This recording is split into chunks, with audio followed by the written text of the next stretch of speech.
In a small, sun-drenched village, a young girl named Kesa set up a modest food stall under a beautifully thatched hut shade. Her space, nestled in the heart of the open plains, quickly became a haven for the villagers who sought her delicious meals. Kesa's recipes, passed down from her mother, were simple yet filled with warmth and love. Each day, her mother would join her at dawn, helping to light the firewood, chop fresh ingredients, and prepare hearty meals that filled the air with tantalizing aromas. Kesa's food stall wasn't just a place to eat, it was a gathering spot for the villagers. They would come for her famous stews and roasted yams, but they stayed for the joy and laughter that filled the hut. Children played nearby, elders sat in the shade, and friends shared stories over plates of her nourishing food. Kesa's stall was becoming the heart of the village, a symbol of community. But not everyone in the village celebrated Kesa's success. Her neighbor, Marita, watched from her window with growing envy. Marita had once been known as the best cook in the village, and the villagers would flock to her home for meals during festivals. Now, they hardly remembered her, as Kesa's name was always on their lips. It stung her pride deeply, and as the days passed, her jealousy turned into bitterness. Determined to regain her position, Marita decided to tarnish Kesa's rising fame. She hatched a plan that would drive the villagers away from Kesa's stall once and for all. Late one night, Marita sneaked into Kesa's hut shade, carrying a small pouch filled with a foul-smelling powder she had concocted from rotting herbs. She scattered the powder across Kesa's firewood, ensuring that the next day's meal would be ruined by the unbearable stench. The following morning, Kesa and her mother started their day as usual. The firewood crackled, the pot simmered, and the familiar scent of spices filled the air. But soon, something strange began to happen. A sharp, sour smell mingled with the food, and Kesa's mother looked confused as she stirred the pot. They had never smelled anything like it before, but with customers already arriving, there was no time to start over.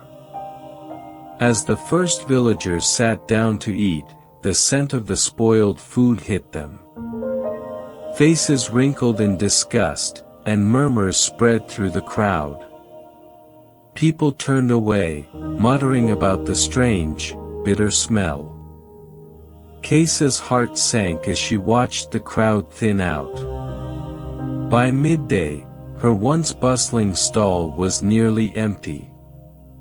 For the next few days, the villagers avoided Kesa's stall, and she began to lose hope. No matter how hard she tried, the strange smell lingered in the firewood, and fewer people visited her each day. Kesa couldn't understand what had gone wrong.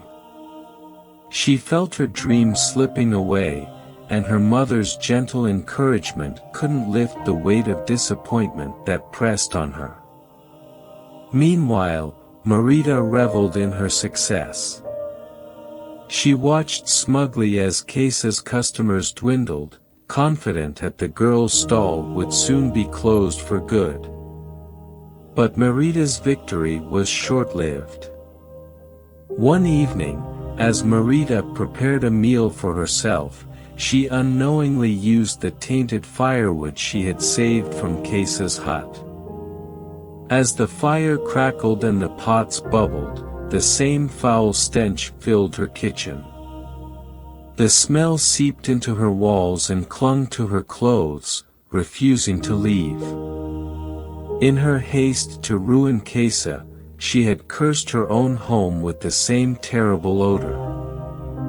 That night, Marita hosted a few villagers for dinner, hoping to reclaim her place as the village's beloved cook. But as soon as her guests entered the house, they were hit with the overwhelming stench. Unable to bear the smell, they quickly left, spreading the word of Marita's foul-smelling kitchen across the village. It didn't take long for the truth to come out. The villagers pieced together Marita's mischief when they discovered the same smell at her home. Outraged by her spiteful act, they shunned her, refusing to visit her house or speak with her. She had isolated herself through her envy, and the loneliness that followed was a punishment far worse than any public shame. Meanwhile, Kesa's fortunes began to turn. One evening, her mother, who had always believed in simple remedies, suggested burning new, freshly cut firewood from a different source. They built a new fire the next morning, and to Kesa's relief, the strange smell was gone. Slowly, the villagers began to return, curious and hopeful that Kesa's food had returned to its former glory. As soon as the first bowl of stew was served, the familiar, comforting aroma filled the air, drawing smiles from the villagers. Word spread quickly, and soon, Kesa's stall was as busy as ever. People laughed and talked as they enjoyed her meals, and the sounds of life and joy returned to the hut. Kesa, ever humble, never held a grudge against Marita. She knew that envy had poisoned her neighbor's heart, and while the villagers shunned Marita, Kesa quietly sent her a basket of food.